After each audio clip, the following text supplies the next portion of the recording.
আচলতে গুৱাহাটীৰ মাজমজিয়াৰ পাতৰকুছি মধ্য ইংৰাজী বিদ্যালয় আৰু ৰূপালী জয়ন্তী বৰ্ষ তেখেতসকলে পাৰ কৰিছে। অতিশয় দুখৰ বিষয় যে দিছপুৰৰ পৰা নাতিদহত অৱস্থিত এই চৰকাৰী বিদ্যালয়খনৰ আজি যিটো অৱস্থা আমি দেখিবলৈ পালোঁ, তাৰ কাৰণে আমি অতি লজ্জিত হৈছোঁ। কাৰণ এইখন যোৱা নিৰ্বাচনত যিজন বিধায়ক দিছপুৰ সমষ্টিৰ পৰা জিকি গৈছিল, তেখেতে এইখনতে সম্বৰ্ধনা লৈছিল ৰাইজৰ, আৰু সম্বৰ্ধনা লৈ পেলাই তেখেতসকলে এই পৰিৱেশটো দেখিছেনে নাই, দৃষ্টিগোচৰ হৈছেনে নাই, সেইটো অতি লজ্জাজনক বিষয় হৈ পৰিছে। যোৱা 4টা মাহ 4-5টা মাহ তেখেতসকলে ক্লাছ কৰিব পৰা নাই। ছাত্ৰ ছাত্ৰীসকলে বেমাৰত ভুগিছে। স্কুলৰ ভিতৰলৈকে একাঠো পানী। তাৰ সেই গোটেই অৱস্থাটোৰ যিটো পৰিৱেশ সৃষ্টি হৈছে, তাৰ কাৰণে আমি ছাত্ৰ সন্থাই যোৱা 2টা দিনত আমি বিদ্যালয় পৰিদৰ্শক আৰু সন্মানীয় জিলা আয়ুক্তক মই লগ কৰিছিলোঁ। লগ কৰি আমি তেখেতসকলৰ লগত আলোচনা কৰিছোঁ আৰু স্মাৰক পত্ৰ প্ৰদান কৰিছিলোঁ। তেখেতসকলে আমাক ইতিবাচক কথাৰে আশ্বাস দিছে যে অতি শীঘ্ৰেই সমস্যাখিনি স্থায়ী সমাধান কৰাব। আমি তেখেতসকলৰ আশ্বাসক ইতিবাচক হিচাপে লৈছোঁ। কিন্তু আমি এটা কথা স্পষ্ট কৰিব বিচাৰিছোঁ আজি সংবাদ মাধ্যমৰ জৰিয়তে, তেখেতসকলে যি আশ্বাস দিছে সেই আশ্বাসবিলাক যাতে কাগজতে লিপিবদ্ধ হৈ নাথাকে, হাতে কামে কৰি দেখায়। আৰু যদি হাতে কামে কৰি নেদেখায়, আমাৰ এই গোটেই যিটো আৰম্ভণি হৈছে, এই আৰম্ভণিটো কিন্তু পিছলৈকে গণতান্ত্ৰিক আন্দোলনকে পৰ্যবেক্ষক হ'ব।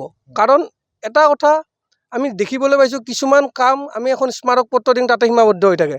কিন্তু এইটো কথা এনেকুৱা নহয়, এইবাৰ যাতে এইটো কাম এনেকুৱা নহয় যে হাতে কামে স্থায়ীভাৱে একদম আধুনিক প্ৰযুক্তিত তেখেতসকলে এই স্কুলখন ভালদৰে ৰাখে, স্কুলখন ভালদৰে স্কুললৈ শৈক্ষিক পৰিৱেশ ঘূৰাই আনে, ছাত্ৰ ছাত্ৰীসকলৰ স্বাস্থ্যৰ প্ৰতি তেখেতসকলে যি চিন্তনীয় বিষয় আছে এইখিনি কথাত তেখেতসকলে মনোযোগ দিয়ে। এই কথাখিনি আমি দাবী জনাইছোঁ।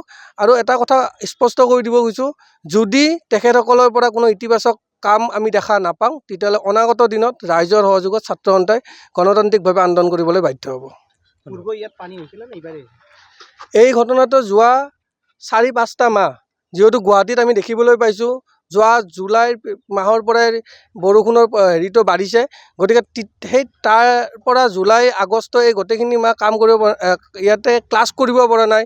আৰু তাতকৈ বিষয় ইয়াতে 200জন ষ্টুডেণ্ট আছে, কিন্তু এতিয়া অভিভাৱকসকলে ষ্টুডেণ্টখিনি ইয়াৰ পৰা নিবলৈ খুজি আছে। কাৰণ এটাই হৈছে পানী। ক্লাছ কৰাৰ পিছত এটা ক্লাছত 60-70জন ষ্টুডেণ্টে ক্লাছ কৰি আছে, যিটো কোনোপধ্যে মানি লোৱা ঘটনাই নহয়। গতিকে এই কথাখিনি আমি আজি সংবাদ মাধ্যমৰ জৰিয়তে বিষয়াসকলক, শিক্ষা বিষয়াসকলক, যি বিভাগ আছে বিয়াগুম বিভাগ, সেই বিভাগক লগতে স্থানীয় বিধায়ক মহোদয়ক অনুৰোধ জনাইছোঁ যে এই যি সমস্যা স্থায়ী সমাধান কৰি দেখক।